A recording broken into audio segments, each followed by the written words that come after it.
Hello, welcome back, Curious Hearts. This is Vera Lester, and I am here with my dear friend Becca Rich. Becca and I met 4 years ago, 5 years ago. I don't Bruh, even know how many years ago. I think Um, longer. oh my gosh, you're right. It was before COVID. Yeah, I think like I met you. 6, 7 years. Yeah, I met you in the bottom of I met you in one of the hardest periods of my life, actually. Now that I think about it, Same. and and here we are. I am so excited to have this conversation with you. We were just talking before I hit record that although I have known you in lots of different spiritual adjacent ways, we talk a lot about astrology. We share our Chani readings. We both are Leo risings, and there's all sorts of other like witchy things that we talk about. Um, but I also think of you as like incorporating spirituality into your life in a lot of um, like uncommon ways, actually, too. And so I was like shared with you, right, that I don't even get to talk to you really about this kind of stuff in an explicit way very often. So I'm really excited about that.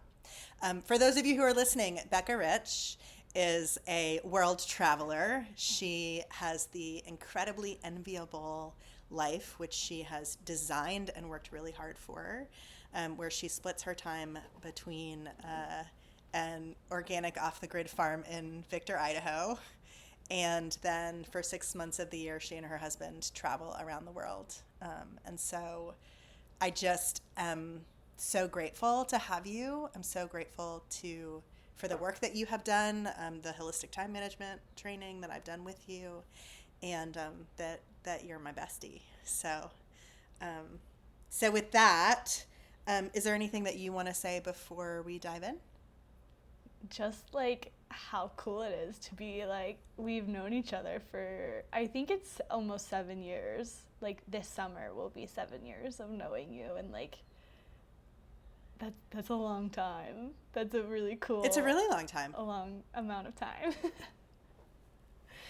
I know, I feel like my sense of time in the last 7 or 8 years is so distorted for obvious reasons. Anyway. Yeah, but I'm just Um, grateful for you and your curious heart. Aw, I'm grateful for you and your curious heart. So, the first question that I ask everybody is to tell me, like, as a framework and a background, what, like, did you grow up in church, or, like, did you have a religious or spiritual tradition as a kid or in your family? What was that like? Yeah. So no, as a kid growing up, my parents divorced when I was young, like 3-ish, and I'm the stories that I've been told, right? We're all told stories about our families of origin. That my parents were kind of kicked out of the church when they got divorced. They felt at least judged or Yeah. whatever, that they either left or they were like kind of shunned out. I'm not quite sure. So I went into, I lived basically my entire childhood up until high school, not going to church, not really a part of any religion or spiritual practice at all. And then I found Young Life, which is a whole other conversation.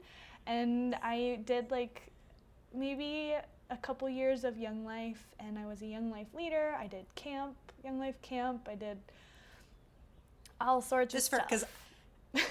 I had no idea what Young Life was until I met you. Will you just like, what's like the 2020 word? Like, what is Young Life if somebody It's doesn't know what that is?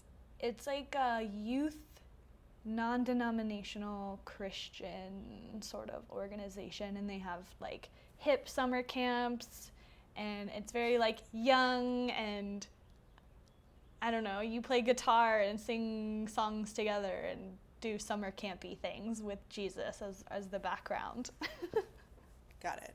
So it's not associated with one particular church. It's just like broad Correct. non-denominational Christian, but everybody is in that like Christian. Yeah. Okay. Yep. Got it. We Thank you. believe in Jesus at Young Life. Great. Okay, so then you got involved with Young Life when you were a teenager? yeah, like maybe my sophomore year of high school, so however old that is, I guess 15ish. And then yeah, did summer camp and then became a mentor in college. And then basically my sophomore year in college, I had my own personal like falling out with the organization. It was just like, this isn't for me anymore. And yeah, so really like sophomore year of high school to senior or sophomore year of college, those like 4 years were when I was a Christian. It's funny because I I joined the Unitarian youth group when I was in high school. I don't know if we've ever talked about that. And I and my mom was like, you can't be part of the youth group unless you go to church. And so like I would go to Unitarian church by myself because my dad certainly was not going to go with me, and my parents were divorced at that point. And I kind of liked Unitarian church, but also was like, meh. But it's funny that like in those moments of being, it's like trying to figure out who we are. Right? Yeah. It's like, okay, let me try this part of a self on for a minute. Yeah, and it very much was that, like I saw a lot of my friends in high school and then my friends a part of Young Life seemed so happy and like seemed like they had their lives together and they understood the world and they were like they're just happy. And so I was like, wait, like I want to be happy, like tell me what secret I need to know, right? Like it was very much my friends brought me into the organization for sure. Yeah. And did it make you happy? Did you have any of that experience? um I don't know, I don't really remember. I mean, like the things that come to mind, like it was a sense of belonging, right? You're a part of a group, and you're a part of a group of people who have like such like pureness or like innocence. So like it was, I had one group of friends in high school and college that were like the partiers, the drinkers, and I never really felt like I fit in with them. And then it was like my religious spiritual friends, Christian friends, and like we would play board games and do like really fun stuff. And so I liked the activity surrounding that group of people. Like I felt more at ease. Like I'm a good puzzle in bed at 9 p.m. kind of person. Like that's just who I've always been. So yeah, it very much was like these people are doing things that I want to be doing, and there's like there's a pure funness and just like being silly and kid-like, and I think that's so important for joy and like just being alive, in my opinion. And I felt like all the people in my life that were like partying and drinking and like whatever, there was a sense of like sadness to it. And so I was really battling like the emotional piece behind these different like groups of people and like the overlappingness of them as well. And yeah, I think I was just like an angsty teenager trying to figure out what I liked and didn't like, and these groups of people helped me figure that out. Yeah. An angsty teenager who liked to do puzzles and go to bed at 9 p.m., which is like not, those two things do not go together in my mind. I like bleach my hair and like put eyeliner on just to like go to bed at 9 and like do puzzles. Yeah, that's the vibe. Read some books. I like it. I like it. So interesting. So like really so much about like being clear about like your own values and like the things that were important to you and how you want to spend your time, and like being with other people who have similar sort of values and things like that, and also like that sense of belonging. All of that sounds like, yeah, the reasons that we are drawn to, especially to organized religion, I think. Yeah. Right? It's like belonging to a group of people who like do things the way that we do them. Yeah. Right? Or we do things the way that they tell us to do them. I mean, it's like a little complicated, like for different different traditions, obviously. So, with that said, like, what is your Like, what does your religious or spiritual life look like now as an Yeah. adult? Well, I think my time in, so like after I left Young Life, I'll like kind of give short story vibes. So like I got into yoga and meditation and wellness, spiritual wellness, I guess, if you could say that, and very much like mainstream mindfulness after. And this was like all paired with like a physical, mental, emotional burnout experience that I had as well. And so I very much like dove headfirst into yoga and I loved it. And I was like a 5 a.m., 6 a.m. Ashtanga girly for a year. And if you're listening to this, and Ashtanga is like one of the most intense physical yoga practices. It's really disciplined. It's very, really challenging. And so I dove head first and I loved it. I loved chanting.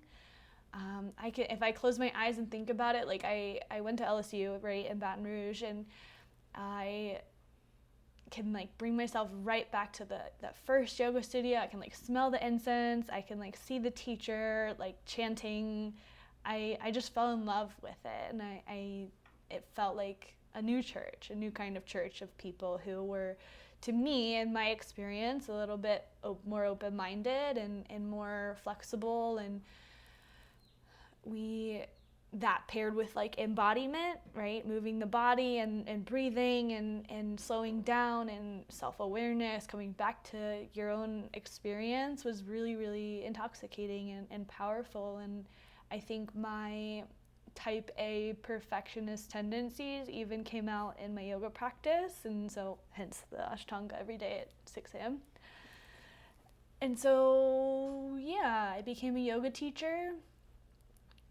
During that time I also did 2 levels of Reiki certification, and so I was starting to tap into like the energetic body and starting to learn about the tangential sort of systems of yoga, right? Like the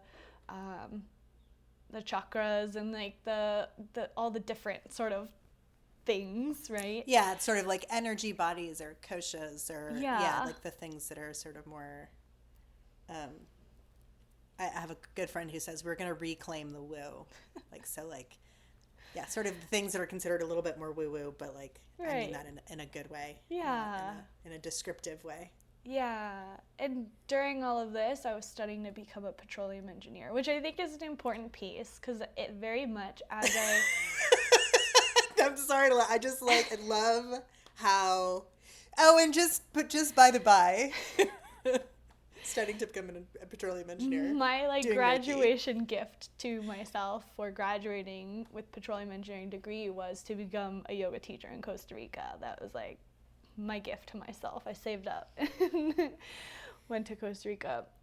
So yeah, like during that entire time, I was realizing more and more like what are my values, what do I care about, how do I see the world, what are my political leanings, like just all of this stuff. And I realized I didn't want to be a petroleum engineer, right, for lots of reasons.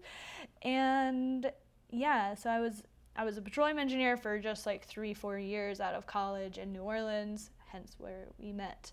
And throughout that time in New Orleans was when I kind of like let go of yoga in a lot of ways. Like I was teaching yoga for that entire time.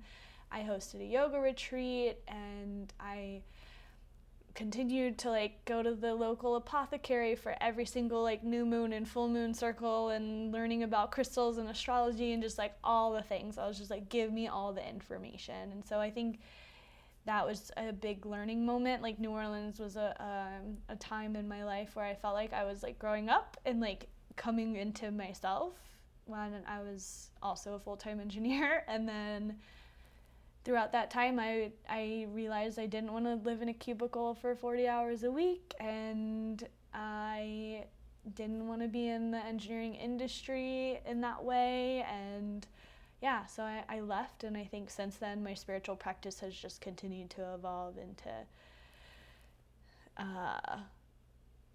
whatever it is today. What is it? Okay, so yeah, so like it's so interesting because I just hear over and over again. I'm like, oh right, I'm like reminded, like every other sentence, like why we're friends, right? And being like, oh right, I also like those like really formative like crisis periods, right? Like your like physical but also emotional crisis that you had when you were in college, um, and how much those shape us, right? Because like my experience of coming into a spiritual life and practice is very over and over again, right? I mean, really started with Katrina, and then many times since then, like in larger and smaller ways. Yeah. Same. I didn't even talk about coming into 12-step recovery, which is a higher Right. like higher power. Learning that I had a higher power that wasn't like a Christian God was a really powerful experience for me. A year ago, I had a huge transformation going to an ayahuasca retreat in Peru, and microdosing psilocybin has completely altered my brain and my psyche and my spiritual practice. So, yeah, there's been lots of things along the way that have made me into who I am today. Yeah, and it's like a continued, like, I think, evolution and growth for all of us, right? Who are on a, there is no, the irony, right? Like, there's a spiritual path, but there's no spiritual destination, Yeah. right? There is no, like, arrival. Yeah. And sometimes that makes me, well, I have, also, like, recovering type A, like, pushed myself too hard and Yeah. all of those things. Anyway, I love it. So part of me, like, what you just said actually makes me curious about, like, discovering a higher power that was not a Christian God. Um, you're welcome to, like, share a little bit more about what that means to you if you're willing. But I also am really curious, like, how that plays into your spiritual life now, right? Because I think it's really easy to, for me after all these years, like I think about like, oh well, like Christian, like Christ on the cross, and like, old daddy in the sky, God, like, and there's all of this like very clear like instruction and information about how I relate with those like things. Um, but yeah, like what does it look like for you now? Yeah. Well, this weekend, actually, in my hypnosis training certification, I actually kind of just got like rocked about it. And so now I'm like, I don't even know how to, like, I don't even know. So Yeah.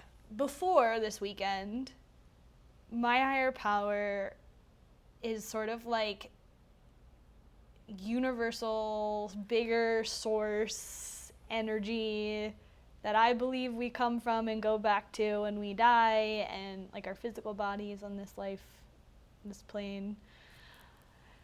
And it's just like this like eternal love and peace and ease, and we can get into a whole conversation, I'm sure, about free will, but like it has like knowledge, right? It knows about us and our interconnectedness, and it just like has, some part of me wants to believe that it has full control, but then another part of me doesn't. And so this weekend in particular, I learned that a lot of the number one thing that helps addicts recover in any addiction, for any addiction, is a sense of agency and control. Mm. And so it's really freaking crazy that the number one recovery program, the very first step of it, is to surrender to a power greater than yourself.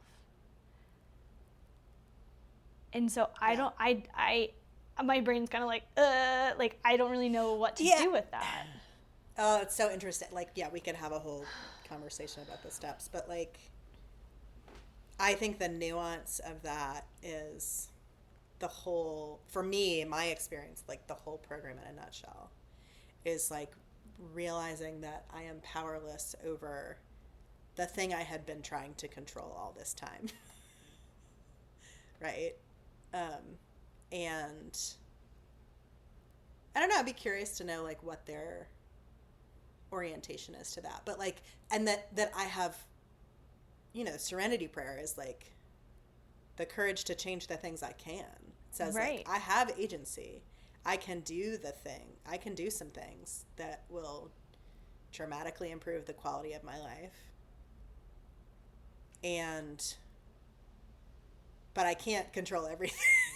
Right? Like I can't Right. control um and I think about that like that's such an interesting The other like thing, insight. It feels really important. Yeah, go ahead. Sorry.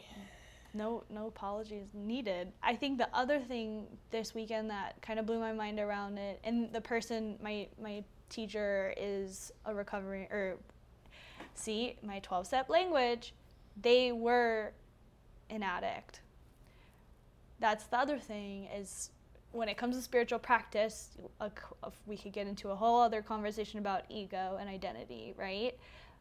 Sure. When we identify with something, we hold on to it. And so when you go into a 12-step meeting and you say, "Hi, my name is blah, blah, blah. I am blah, blah, blah. I'm an addict. I'm a recovering whatever. I'm an adult child. I'm whatever." Like, you are holding on to that identity. You are continuing to tell yourself that that is who you are. And that is something that I love when people in my 12-step group, when they get on meetings and they say, like, I am a healing and healed adult child, or like I'm I think that adding a thing makes it softer, but still like we're tying our ego to this identity, and so that is Right. tricky. It's so tricky. It is, and it's like I'm totally blown away by this because my brother is not like a spiritual person in the way that I would think of it. But he said to me once, and it stuck with me, like anytime you label yourself, you limit yourself. Yeah.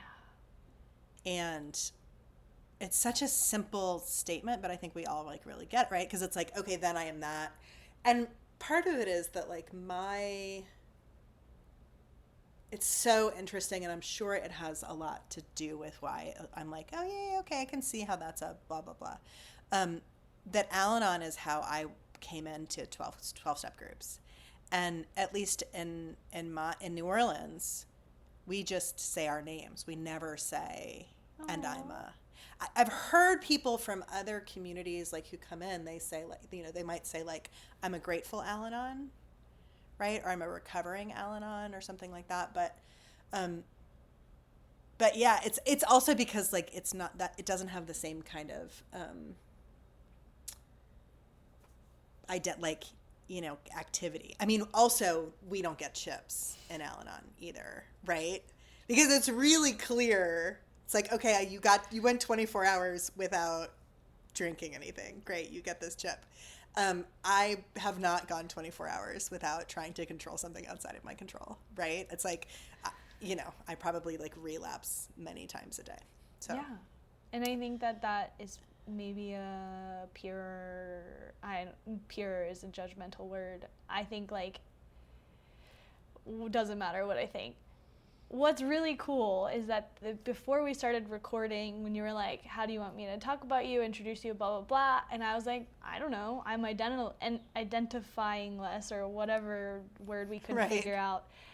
And I love that it's coming full circle in this conversation, because that's my spiritual practice, is like trying to identify less and less with what I am. Like, it's sort of like I'm trying to, this can go as far as like my name, right? My gender, my sexuality, my work identity, my relationship status, like my childhood experience, even anxiety. Like, I claimed that I was an anxious person for years. And the moment that I give that up, like, I don't know if I've had a really intense anxiety attack in, I don't know, like at least a year. Yeah, I think that's right. I mean, I've heard you be like a little like nervous is how I would describe it. Yeah. But like I haven't experienced that from you in longer than that, Yeah. you know. And I think it's like this, my spiritual practice is trying to experience more and like reconcile being human and the human experience and try and experience more and more of like my true essence, which I think is limitless, is that like spirit, is that part of me that will, when my body dies, I will go back to whatever source energy that exists. And so like, how do I experience more time on this planet in this human body limitless, while also acknowledging and tending to my limits, if that makes sense. I think by acknowledging and tending to my limits, meaning my body's energy, my capacity, my nervous system, my brain, like my capacity, when I honor it, then I also feel more limitless. Yeah, I get that. I'm so fun. I'm also thinking about the conversation we were having before about like you deadlifting earlier today, right? And it's so interesting because like when I think about words like my limits, I mean the reality is one of my limits also is like I have to move my body on a regular basis, preferably daily, and I need to work hard, right? I'm like again, here's the like right like recovering type A. If I like now we're like stripping away our identities. It's so interesting because I had a whole experience of that, of like stripping away identity during I just came back from a breathwork retreat. So I'm just like, oh, we like had this, we did a lot of the same things. Yet again, we're having similar. All time. Anyway, I love it. I love that happens for us. I'm thinking about somebody who might be listening to this who doesn't have a really rich and deep spiritual practice, or like is just starting to experiment or discover, and they hear us talking about, oh, I'm trying to like drop my identity as what I do for a living, or as a person, or my name, or my family, and like my first thought, and like the maybe this is also the devil's advocate, and my brain goes like, but then what? Like what are you, if you drop all those identities, like what are you left with? What happens next? Yeah, I think it comes with a lot of nuance too, right? And paradox. Because my first thought is like freedom. But I think that's spiritual freedom. My human body still needs money to exist, my work, because it's meaningful to me, my relationships, each other, like my family, all of these things that I'm practicing stripping is only for my spiritual experience, so that I may bring back to my human experience, my everyday body, limited, whatever, more love and more joy and more peace, more ease, right? So like, yeah, more connectedness. Yeah, 100%. I think when I just am in my human experience, which I feel like was my, I don't know, first 24 years of my life, 25 years of my life,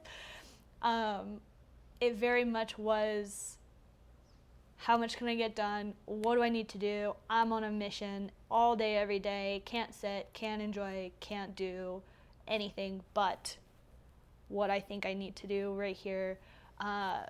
Very transactional based, very controlling, very anxious. And when I've slowly like done that surrender process, right, with the aid of a higher power, knowing that I'm held, I think a big spiritual practice for me is like envisioning like a massive hand, like an energetic hand holding me.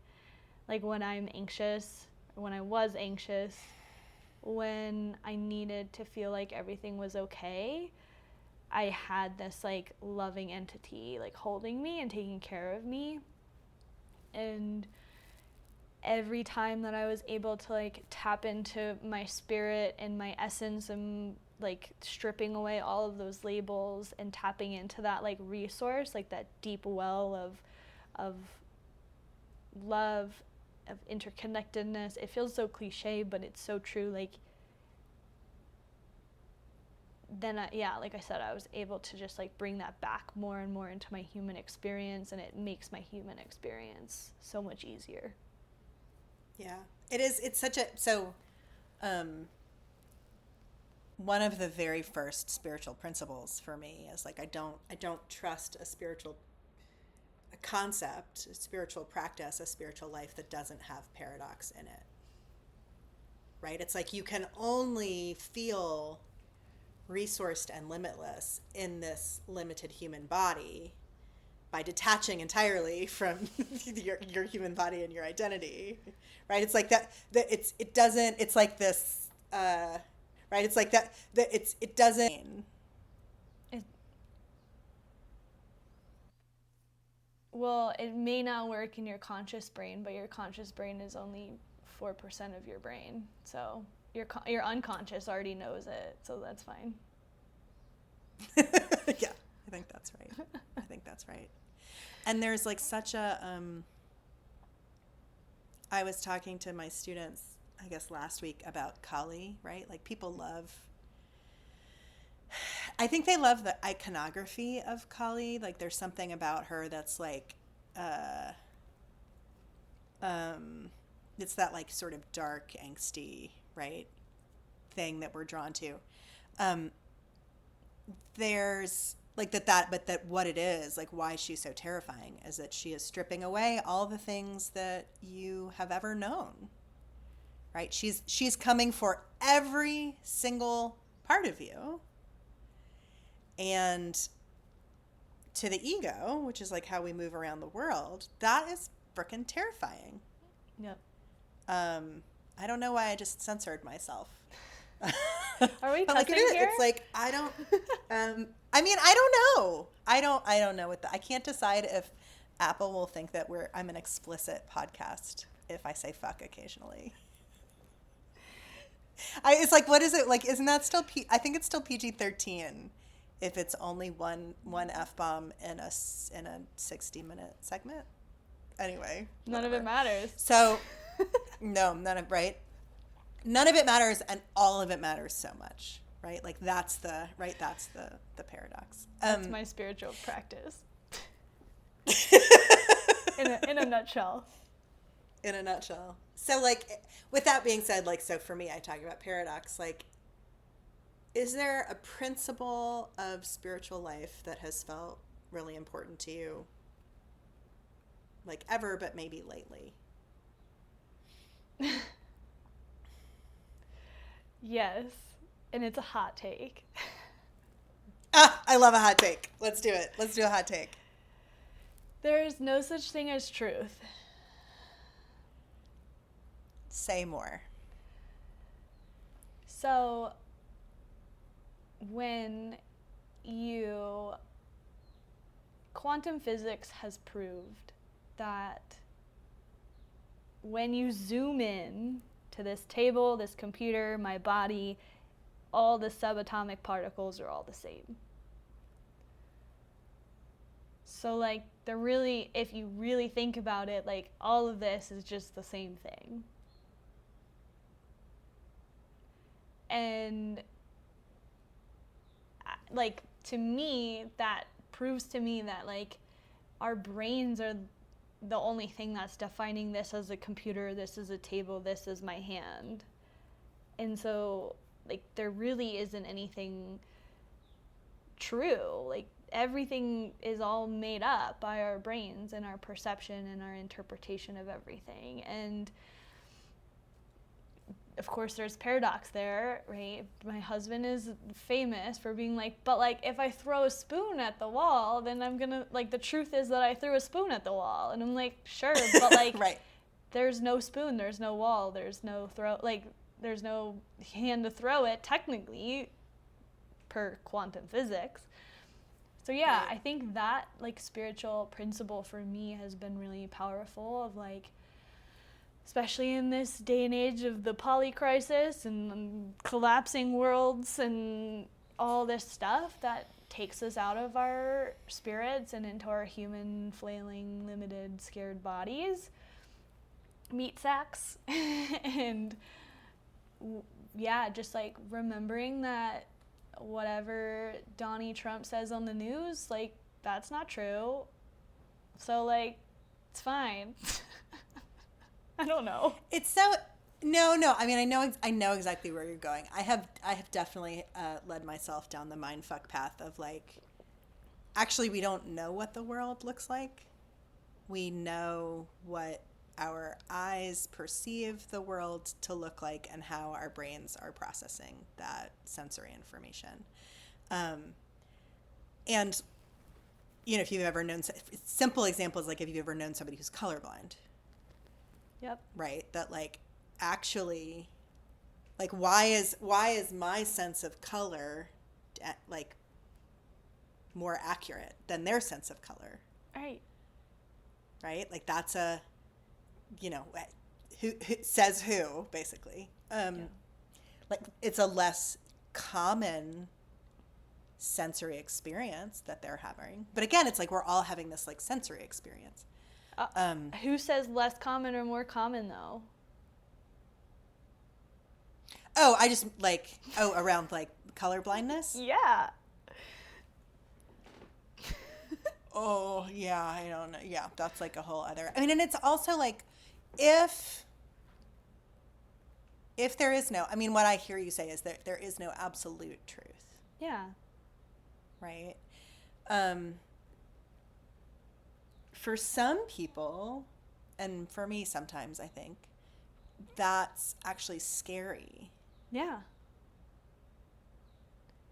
And Like, what's yeah, cool tell me is more. that, you know, you can drop through that fear and what's underneath it. Yeah. Yeah.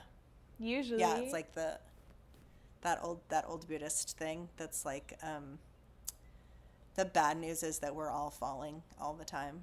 Yeah. And the good news is there's no ground. Yeah. Right. You just drop through it, and that fear also is only one part of the truth. Like maybe there's also a part of you that knows that actually is soothing, or that feels good, or something else. And I don't know. I think I love, as a whatever recovering control freak type A person, I think it's really powerful for me to live by this, at least for now, of I'm not going to push my thoughts and feelings onto other people because I know that they're not the truth either, right? They're not an absolute truth. And I think we cause so much suffering for one another in the world by claiming that how we feel and how we think is the truth. And like memory, for example, like memory is constructive. Memory changes. There's a beautiful study that blew my mind of like, you know, I forget exactly the specifics, but when you ask someone a bunch of questions, they ask like this whole group of people, oh, you remember that Tuesday and this happened and that happened? And then they're like, yeah, it happened. And it didn't happen. Like our memory, right? our memory is completely constructive. Like our thoughts, our feelings, our perception, all of it is when you attach yourself to it, creates suffering for ourselves and for each other. And so, yeah, I love that spiritual principle helps me hold everything loosely, more looser, and it helps me let things go. Yeah. Yeah, strong opinions loosely held. Yeah, I still got lots of strong opinions, but like I'm not gonna tell people that they're right or wrong. And that comes with, I'm still a freaking human. So like when my husband's like, this happened and you made me feel this way and blah, blah, blah. And I feel really strongly about this and whatever. Like I still have an ego. I still have a human body and brain that I can't override, and I can't be in this like spiritual loosey goosey place all of the time. But it really, like I said, helps me come closer, quicker to like that truth in an argument with my husband, for example. Yeah. Yeah, and I've seen you move through stuff like that. I mean, certainly with Brandon, but also like with work stuff, with like other professional things or other, right? Yeah, I think like Um, the reverse psychology of the universe in me has like a weird on that topic. Like I, for example, I had a client that is on their last session, and I'm just like, whatever, if they don't want to work together anymore, I don't really care. And then they immediately text me and they're like, hey, I want to continue working together. Like, I don't know what that's about, but the reverse yeah, and psychology is real. yeah, I like again, like my devil's advocate is like maybe all of this is like a trick that we play on our brains to be like less anxious and less freaked out, you know? And also like we can sense, like we know, like you know that feeling in somebody else when they like really need you to do a thing or want a thing from you and you're like, I don't, that's sticky. And that it is the people who are like, no, whatever works for you, that you're like, oh my gosh, please. Like how can I work with you more? Yeah. It's like every market that I walked into in Mexico, when like they're all shouting at you like, come to my stall, and they're all selling the exact same thing, and then I just naturally go to the ones that are just doing their work and just going about their lives and not trying to like Yeah. lure me in. Yeah, isn't that interesting? This is our like your next program, spiritual selling. I'm kidding. I'm kidding. Totally kidding. Don't get me started on the commodification of spirituality. Okay. So theoretically, last question is like, what is a really useful spiritual practice for you today? Should I bring it back to my work? Because that's like my everyday life. Sure. I love your work. And time is part of I believe that time is core to spiritual life. So, yes. Yeah. Yes, of course. Yeah. I mean, yeah, this could be a whole hour-long conversation about spiritual time, but like I think that when we do the things, like our spirits are limitless, right? And so like our spirit wants us to do the podcast. Our spirit wants us to do all of these amazing things, right? The spirit doesn't know that we're operating at the pace of our brains and our bodies that is limited by our human life. And so my daily spiritual practice is to start by listening to my spirit. What does my spirit want? My spirit wanted to go to pickleball this morning. I had all this work that needed to do. And I was like, no, like I need to be outside in the sun and laughing. Pickleball is like laughter for me. And then, right, that's such a privileged thing to say, right? Because there's a whole environmental aspect of all of this, of like living within capitalism, having responsibilities. Like the entire time I was like, my husband doesn't know I'm at pickleball, and if he knew I was at pickleball, he'd be upset because he wanted me to garden. Sorry, Brandon. He won't hear it today. He won't know what day it is. That's So fine. He has my location. He probably could have saw that I was at the pickleball courts. But either way, yeah, I start by listening to my spirit first and foremost on a daily, weekly, anytime I'm planning, anytime I'm writing a to-do list. My to-do list is spiritual AF. It is what my spirit wants. And then I translate that into, okay, what is within my actual limitation, capacity, human experience?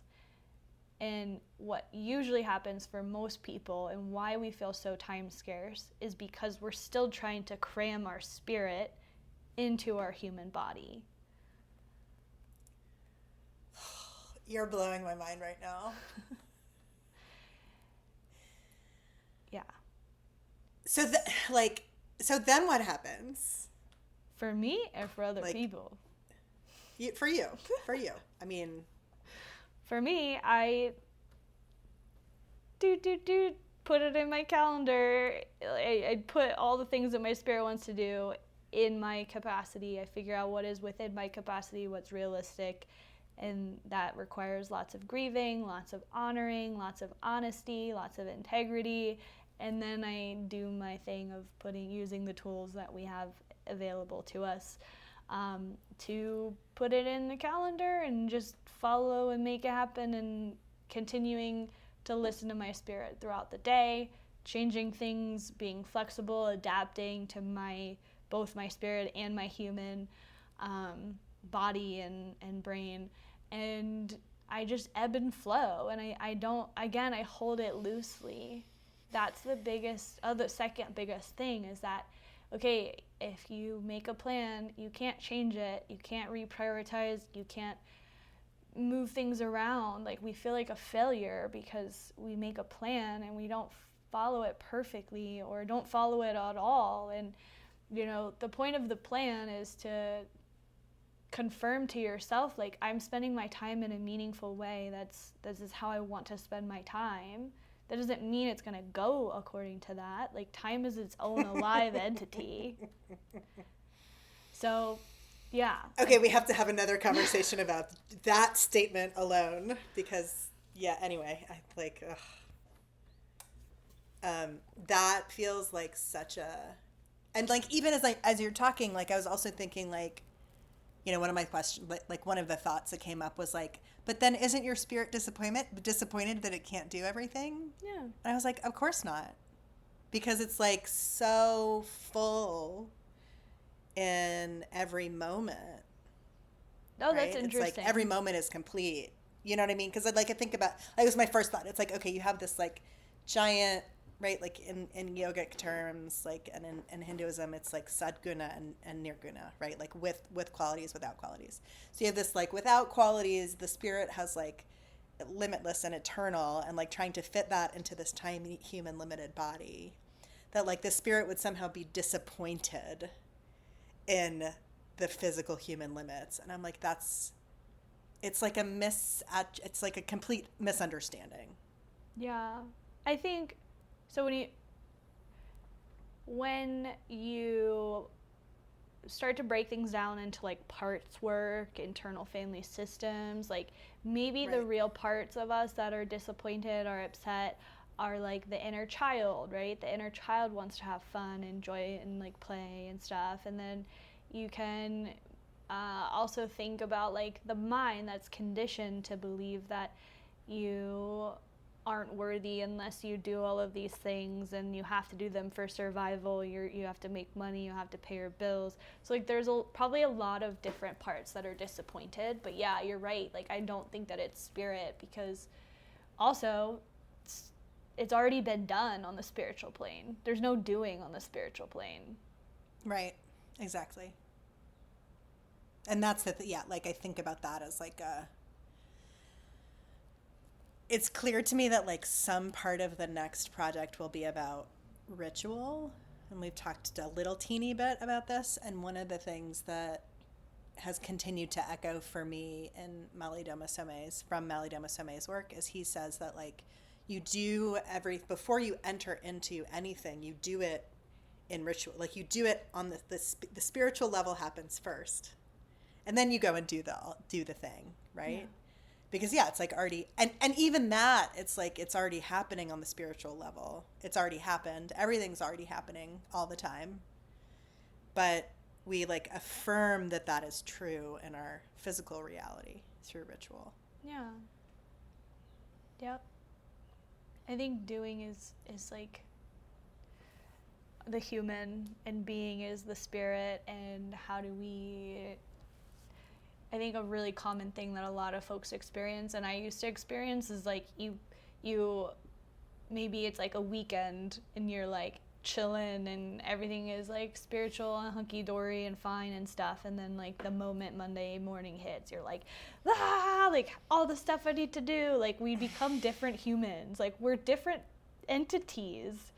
And like, what if every day felt like the weekend? Like, how do we free ourselves from this like construct of who we are at certain times in the week or day or whatever? Like, it's sort of like Severance, where we have like an innie and an outie, where we're just like, we're doing and then we're being, and then we're doing and then we're being. That's why Severance is so compelling to people, is that it is this metaphorical expression of what it's like to have to like bifurcate, or more than that, maybe more than two pieces, like how to separate yourself to be able to show up as one person here and one person there. Yeah. And then that there's a struggle between those two parts of our identity. Yeah. Right. So I think my spiritual practice has been like, how do I become more oneness with these parts? Yeah. Do you have any other like final thoughts or questions before we wrap up? I don't think so. I think like, just in my experience, like the number one thing that prevented me from living spiritually, like being my spiritual self in my day-to-day, was the pressure of productivity, the pressure of doing, the pressure of time, the pressure of survival. Yeah. And once I reconciled those things, or when I reconcile those things, because it's an ongoing practice, like that really is when I feel the most free, because I can love and honor and respect my humanness and my limitations, while also feeling that like deep, resource rich aliveness that just like creates this balm for survival. Yeah, and that part, like what you just described, I think is actually available to anyone at any time. Yeah. Right? It's so easy. I think it's easy to minimize or dismiss this kind of spiritual practice, or like operating with spiritual alignment and awareness, as like a privileged thing. It's like, oh, well, you don't have to worry about. It's like, I still have to pay my mortgage. I still pay my mortgage. Yeah. Yeah. I just don't assign my inherent worth. And it took me a lot longer than it took you, which is why I constantly am just like, what? But I'm doing like radical shit though. Like, I'm like, how do I volunteer at so-and-so co-living in Mexico next winter, so any money I make I can just give back or invest or like put into my retirement? Yeah, I mean, like I know but that's what I mean. I'm just like, what? I don't even know what to. Anyway, I'm like, how do I constantly am just like, the most what? cheaply? How did you? Yeah. How do I? And it's exactly that. I mean, like, I'm not sad that I own my house and I live where I do. Like, it brings me so much joy and comfort, and like, my spirit is like, look at my new banquette and look at my cute like wallpaper. And also, yeah, it's like it's like a one of my chosen human limitations. But that's not even what I mean. It's like, we might dismiss. I think that it's easy to dismiss or to confuse folks who are operating inside of a spiritual, like spiritually guided life, as being disconnected from reality, or not having physical needs, or not, working for money, right? And that our financial needs are just facts based on our physical limitations in the world that we live in. But yeah, that like the practice of separating those things, it doesn't actually matter what the reality of your everyday life is, that still can be, I don't know, I think it's, anyway, that's also a different conversation for a different day probably. It just boils down to like, how do you bring more love into your daily experience? Everyone needs more love and more connection and more ease and more joy and more, like, that's literally all we're saying. Like, it doesn't matter if you have 10 children or you have $100,000 in debt or whatever is happening or in your if life. you have $1 million in the bank. Yeah. Right? Like, I've had very wealthy clients for whom this is like completely, that becomes they attach their identity and their value and their meaning to that. Yeah. This is like, boiling it all down into one little spiritual nugget is like, yes, you separate from your identities, your human identities, to experience that love and that ease so that you may bring it back into your day-to-day experience. That is possible for anyone, no matter who you are or what you're doing. Hallelujah. Amen. Jesus. Oh. So be it. I love it. Thank you so much. Yeah. What a pleasure. Thanks. What a gift. I'm so excited to be able to share this with everybody else too. Yeah, same. You guys are lucky. And yeah. May we be free of our identity.